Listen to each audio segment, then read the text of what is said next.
ए भौजी अपन दूधवा ना पिया दे तू जाओ करे के हक देर बेटा बाप हो बाप अपन बाल बच्चा खाए के होता तो चढ़ले चढ़ले दियाता हमार लड़का बाल बच्चा भूखा तरस न तो बुझाता नु कि अगला के जर रहता तसली में के खत्म हो कड़ाही में के खत्म हो जाता काहे ना खत्म हो चढ़ते चढ़ते और कचुए के आज तक ले खइले बाटे पहले के जमाने में तो सास न तरी नीमक चिखत रही जाए अब के जमाना में बाले बच्चा के चढ़ले अध कचुए मार आवा बबुआ हम दूसर फैल बा खा खूबिए खा खा के चढ़ बिया जा दूसरा के बाल बच्चा खाओ चाहे मत खाओ ऐसे तुम घर में कभी देखले ना नहीं कैसे हूँ घर में दादा दादी हो खेला ए भगवान तू ही इंसाफ करी हो हम मर दे ऐसन बा न तो हम तो एक खटी के मेहर बता दू खटी के करे वाली हैं सब नहीं ऐसे जब जाए ना तब सीख के आई ना मर्द ऐसे बाकी मैं बात ना मानेला वही के चलते मैं बाल बच्चा खैले भी ना ढन कतवसन कहाँ बनी जी ये नु कहा जाला हो कि नैहर में आदमी जैसन सुख कैले रहेलन कमे लोग के कमे लड़किन लोग के मिलेला ससुरा में सुख करे के एगो हमनी के ससुराल बाटे लागेला नु कि असमन नैहरे हो जैसने सास वैसने ससुर आ वैसने हमार नैहर में माई बाप मिलन न ससुरा में वैसने मिल गइलन ये नु कहा जाला कि माई बाप जन्म देलन मगर करम त भगवान लिखले रहन मगर हमारा के करम बड़ी बढ़िया लिख के भेजल हां ससुरा में आईनी तबे से इतना सास ससुर हमारा के हाथे पर लेके रहलन जा ई ना जानलन जानू कि पत्तो ही या बेटी ऐसा हमारा के मानलन जा तू घर में आगे भाई साहब मंजली बिया छोटकी बिया तबो एगो ननद बेचारी आज भाई कल का हो कने आते हैं दीदी रहुआ मसाला पीस तानी दे हम पीस देतानी मछली कहले हिया त हम कहलन कि जो हम पीस देतानी गइलिया होने प्याज काटे का त कि कहतिया कि नेपुल में दूध देले मैं त कहलन न कि लइका के त पिया दे काजर पाउडर क दे नहीं त अखे भाई लागी नु हम पीस देम हमार कौन लइका लइकिया बिनासन गोदी में लड़कोर बानी ओकनी के त बाइसन तू बाड़ू देखी ना दीदी कहनी अनु कि मछरिया तो तार देने में मसाला पीसे में देरी बटे आ कहनी अनु अथुया दूधवा जाके ले उनकर घरवा से बाबू ये बिना दूध के देखत रोत ओकरा के मार के देले बानी उनकर घर दूधे नहीं खे एगो तहार लइका में बा कने कि दूध पियला गाय भैंस के और मझिली के लइका खाली डाबा के दूध पियत पियत ओकर आदत हो गइल बाटे हमारा तक हेडक होला कभी कभी के ओकरा पेट ओट में कुछ रोग मत बांध देबे आज ना दीदी का पागल एकदम से हमारा फुआ के लड़की का काला रहेनु इतना ओकर छाती के दूध ना पति में ना होत रहे तब का करी डॉक्टर लिखले रसन डाबा के दूध है किन के आवत रहे त पियावत रहे अब जस के तस देखत लड़का सियान होखल जाता ओकरा आज ले कुछ भइबे ना कइल हां हो कने आई त बात कोनो के माईया के दूध फुलहार होला जैसे हमार रहे लइका फइका हमार दम गोटा गोटा मोटा मोटा रहत रहसन आज तक गिलासो के ना नेपुले के ना चुसनी कुछ ना धरैलसन ये बुढ़िया कहेली कि तू हमारा प गइल बाई जान लो बाबूजी दलनिया में बैठल बानी ढेर दिन के बाद आइल बानी बाहर से जानते बानी देवर बाबा का बिया भइला के बाद में एक बार आई रही बीच में आ एक रात रही चल गई स्टेशन पे कोनो काम रहे त अब आइल बानी यही चलते कहनी है कि देखो जो मैंने कहतनी भी बना के आदमी खाना उठू होता है काल लइलन चुस्ता आज ले देलन मछरी हां ये दे दे आरतिया में लइकन के अंडर लाई रहनी ये नु कहा जाला दलनिया में ससुराल सास ससुर के ना हो तब का देखे दलनिया में से बुढ़ा चिल्लात हनु के अरे बचिया छोटकी पतोहिया बन रे मछरिया दुगला उतारल का खाई त ले जाके बबुआ से पहुंचवा देना है ये दीदी बाहरवा से वहां के आइल बानी पापा जी तो उ करिया चमकीला में का ह मम्मी जी कहते उ काचू काचू खाए वाला मिठाई ह मिठाई मुझसे देखला है ना कि कोलकाता के मिठाई हमेशा लेके आवेनी बबुआरी पसंद करलसन हमरो घर पसंद कर का हम तो देखलो ही नहीं गजब बाजी हां उखाड़ के खाए वाला हां हां देखो भाई अल्लाह का तना दी ताकि ना हेसन चमकीला ना रो ओकरा का फेंक दे ओइसने लागेला कागजिया मिठाई ओने कलकत्ता में बोलेला आ काहे जी दीदी अभी इज्जत भी मिठाई उठाई न खन देखत एक अख से त बाहर में जाम नु दिल्ली पटना अभी हमनी के मुंह देखले बे उ सब के बताई अरे हमनी के देखम के जरूरत नहीं के कोने जब हमनी के घर में दिल्ली पटना मंदिर बा त दिल्ली पटना का करे जाए में सब रास्ती बा खाली घूमे के बाटे ठीक है रहुआ कहता नहीं आ देखो पीसा अपनो खातिर रखी ह खाई जी रखले बानी ये दीदी जान तनो से का कहे आई कहां ना हाई जाय जाला है ये बड़का पोखरा में सीलिंग फुल रो तो बड़ा जानता नहीं और बहिनिया फोन कइले हिया कहते चल दीदी चल गइल बा ये डर केकरा साथे जी? इहे के लिया के गई रही हमरा के। हम तो कोहिया जी जब गई रही जब शुरुआते बबुआ भई रहे त ई फुआ जी के पतोहिया गावे। अरे फुआ जी के रेखवा गावे लइका। हाँ बोली ना सदिया भई रहे त ओइ जगह में नया नया खुला रहे त सब कोई गई रहे हमहू गई रही। का पहले रही साड़ी पहनात रही ना हाफ पैंट देले हसन आ पहनम हो तू त अब भैया ना बोलली रे ना उहे कलन पेन। ये दीदी हम एक चलते न खी जाती जी कि जो हाफ पैंट पहने के खाली रवा को देती न वहां के मना देती त हम सब मिल के चलन जी बाबू जी आइल बा चल ना समवा के बैठ के कोट दे जू वहां खाली जाई गाड़िया पर स्कॉर्पियो पर बैठा के लिया के चल जाई। बड़ी मजा आवेला ये जा मछरिया चार गो हमरो के रख दिहा मछली से देख ल का कहत दिया जल्दी जल्दी ओकरा से पियाजी उठू करवा के करहिया में डाल। ठीक बेटा जा तनी कह आ देख ना झट में दीदी पीस करा गोड़ा पकड़ तनी चल जी हमरा घर दूधवा के त दूधवा हइए नहीं खे अब बिल्ले के दूधवा ना पी त जानते न मैं दिन रात रोवते रही। मछरिया रखी हा ठीक बा। अच्छा कहा हो लागे लानू कि हमनी के गोतिनी ना बहिन होइन जा एक लाद के हमनी के माई के धिया होइन जा। हंसत खेलत हमने के घर परिवार मिल भगवान ऐसे ही सबके घर परिवार दी है केहू के नजर ना लगे हमने के घर परिवार पे बाड़ी कुछ काम ना करे देवेली कहेली कि छोड़ दीदी हम कर देते बानी। भौजी का बुची जी का करत हो? काटत जी प्याज कनी तनी काट दी काट के तनी दे दी कनुआ छोटकी बना दी। पापा मांगली है मछली द खाए के बन गइल बना। हाँ बुची जी केतना पापा जी बढ़िया बानी कहतनी पापा के मछली दिया गइल बा भूंज के खाए के ना। हाँ बुची अभी जात तनी तेल डालले बानी प्याज डाला मसाला भूंजम फ्राई करके तब जाके देख लेलू ना हमनी के घर के परिवार कितना मिलजुल के रहेला। बुची तो बस कहतनी फुआ जी कहतनी कितना बढ़िया से रहत सनी कनी कि हमनी के तो बढ़िया सब परिवार रहत देखो हमने ऐसन परिवार तारा कहीं ना मिली तू जान जा। ए बुची जी तबे हमनी के स्वर्ग ऐसन ससुराल बाटे। हाँ। अगल बगल देख के कहेला कैसे रहल सन तीनों गोतिनिया मिल के तो देख के जरेली सन ई बात सही ऐसे मिल व्यवहार के रहबू जाना तो खूब देख के जरिया सन खूब मरी और जरावे वाला के जरावल जाला। ए बुची जी तो हमनी के देखत नहीं कितना फरल फुलाइल घर बा कोई लोग देख के जरत बा हमनी के देख के भगवान ऐसे कोई कतना बा कतना घर में रहेला ना कि एक गोतिनी ना एक दूसरे के देखल ना चाहेली सन। एगो तोहन जानी बहुत बढ़िया बनू जा। सही कहते बुची रउआ ससुरा जाइब न त जैसे हमनी के रहत न ओसे ही रउआ रहम। हाँ ई ना के हमनी के शिकायत मत करवाएम कि कोई कह के देखो ना हमनी के तीनों गोतनी में कबो लड़ाई झगड़ा त ना भइल ना ससुर में ना सास में कोई से पटे पतेदार में ना भइल लेकिन रउआ ससुर हमनी के नाम मत हसवाएम बुची एकदम बढ़िया से रउआ रहम एको शिकायत का मौका ना दे हमनी के। और बुची जी पापा जी का करतनी कुछ ना वो बैठ के खात रही वही कहनी कि जा देख के आवा बन गइल तही से हम आई नहीं तारा भी। पापा से कह दी कि भाभी बना के लावा तड़ी। हाँ जा तनी अब दलनी में बैठल बड़ा ना आदमी ठीक बा जा तनी। चुप कितना रोत रे ना ना ना चुप हो जा। बड़की मम्मी गइल बाड़ी बड़की मम्मी गइल बई दूध लावे आई हो दादा काहे ओट पिचका के रोवेलू हो काहे काहे सुनत है अजय जाके का कहला कि दीदी तो गइबे ना कनी गनी तो ओनिए सट गनी का कहला कनी समूह भरे के रहे आ जैत दूधवा ले ले आती का हो अरे हमर लाल हो चुपा जा काहे रोताऊ बड़ी मार मराइबू हंसताऊ। अरे हमार बाबा खैले नहीं खुनू आज मम्मी के दूध नहीं खुनू पीले पियबू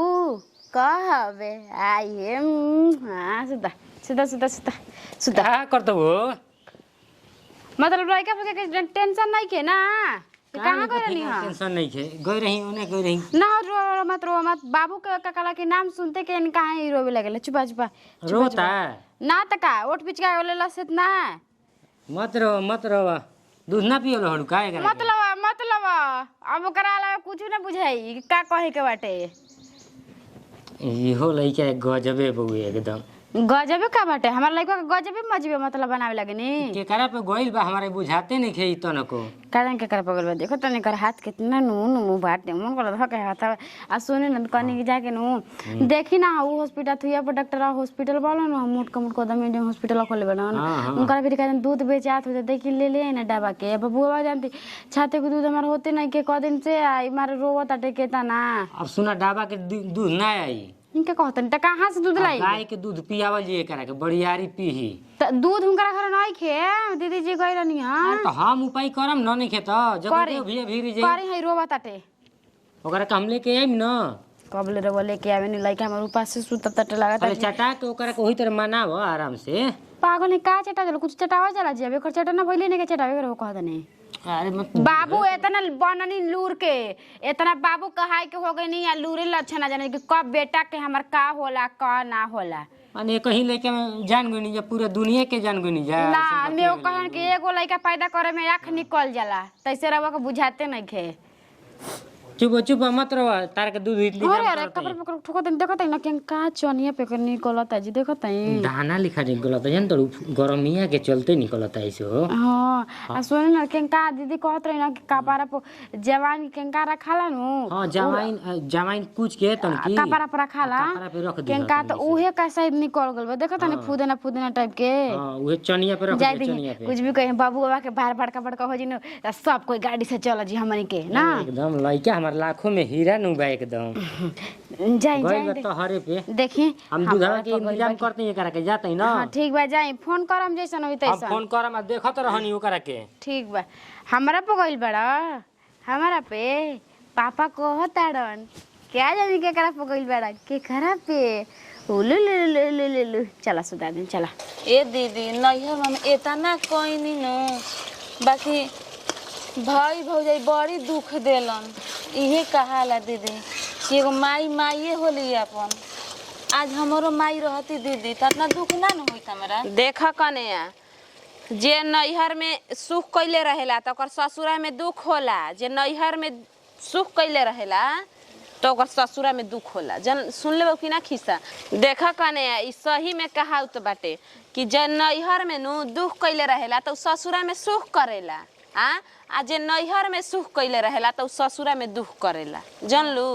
तो तू नैहर में अपन दुख कैले बा यही चलते ससुरा में सुख करताड़ू। एक ई बात कहावत नु सही है कि जे नैहर में दुख कैले रहेला उ ससुरा में सुख करेला। आ जे ससुरा में सुख कैले रहेला तो नैहर में दुख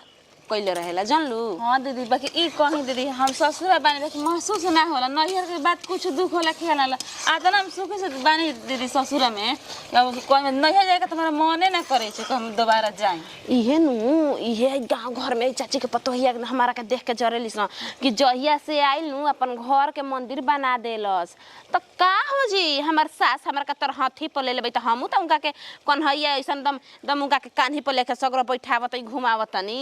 अब का चाहिए बताओ। देखे लोग उनका के छत पर से उतारे ना देबे नी अपन काखी में काखी लगा के उनका के उतारे नी। आ दीदी टमाटर डालल बाड़ी ना कहत है ना कि देखी ना कैसे सब गोतनिया मिल के रहल सन होने के तनको आवाज ना सुनाला होने के बहरी के भला बताई दीदी असै नु कान बुद्धि फोड़ के भड़का दिए सन। ये कने आ उकर जीभिन हिया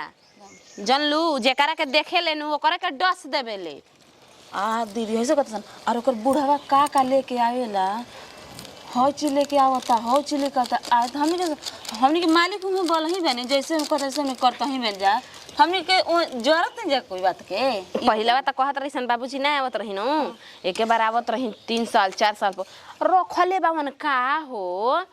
बुझाता ऐसा नहीं कि बाहरवा में रख ले बावन नहीं खानावत। अरे हमनी के न जानते हैं रात दिन अपन मेहरानू से बतियावते बावन पैसा कौड़ी भेजते बना रख लेता बन उ अपन घर बनावे खातिर 3 साल रुक रहन। देख ली हम क्या पूछे जी बैठे बैठे भैया दूध दे के उन्हीं सुनी चल गेल ना मार 2-4 गो लोग फेर हसन बोला लेला हसन। हां छोटके भौजी कबे ले कहत गोबर होत रहे दूध पिया दे जा। का हो भौजी का दे बबुआ देखी हम मछरिया तीत मत बना दी हो त तीते नु मछरिया रही त अच्छा लागी तनी खाहू में ना तो जहाँ तड़ू की लड़कोर बिया ओकर दे छूटल बउए लइको के ओकर लागी पेट झरे। आ दीदी का कहता हम त भाई तीते बनाई बना दे भौजी ठीक लागेला। इतना तीत मत बना दी हो जा तारे का समझावे के बा तू तो यही तेरे 4 लइका के लड़कोर बाड़ू। हाँ हाँ ये तो सही बात बा हम तीतो तो सब खानी तो सबे नु खाई देख बुझ के न बनावे के बा मेहरानू के इतना फिक्र नहीं खे मगर मौगा बन के पीछे पीछे मेहरानू के चलत आई। सही बात दीदी कहता नहीं और तो और साथ लगल फोन से दिन रात बतिया पकड़ाव में लावत तनी थरिया थरिया के खियावे खातिर तो दी घर तीत नहीं खे लागत ना कुछ ना देवेला तू खाली अपने पिटिया खाली भौजी मार के तू ए जका करतड़ी पिटिया के तो बुझेबे ना करेला का करी हम आ चल जाती तू दूध ले आवे गली में का करे गली में गई रही तू दूध लगा ना करे ही बकबा काइल बड़ा तोरे जैसन घूमत नहीं थी जात रही पापा अगरबत्ती मांगले रहन ले आवे अगरबत्ती ले खातिर गई रही गली में तोरा के मना न कर रही गली में निखे निकल के काहे बहरी बस तो संत खेले नहीं की जा सकत चल घरे जा जो तो हम तोरा घरे बताओ चल बहिनी चल तोरा घरे हम बताओ तनी आवती तब दानी देखते हैं कहत ई बहिनिया कि ए भैया बियाह कर द अब हम ना रहम बताई का ए भौजी ए देर बाबा रहुए अपने पका लेना रख ले ए भौजी अपने दूधवा ना पिया दे रे तू जाओ करा के थक देर बेटा हुआ दूध अपने पिया दे रात मोर के दूध 5-5 किलो ता चाट डलाई दन से रउआ पहले से छिनार हो गइल बानी आ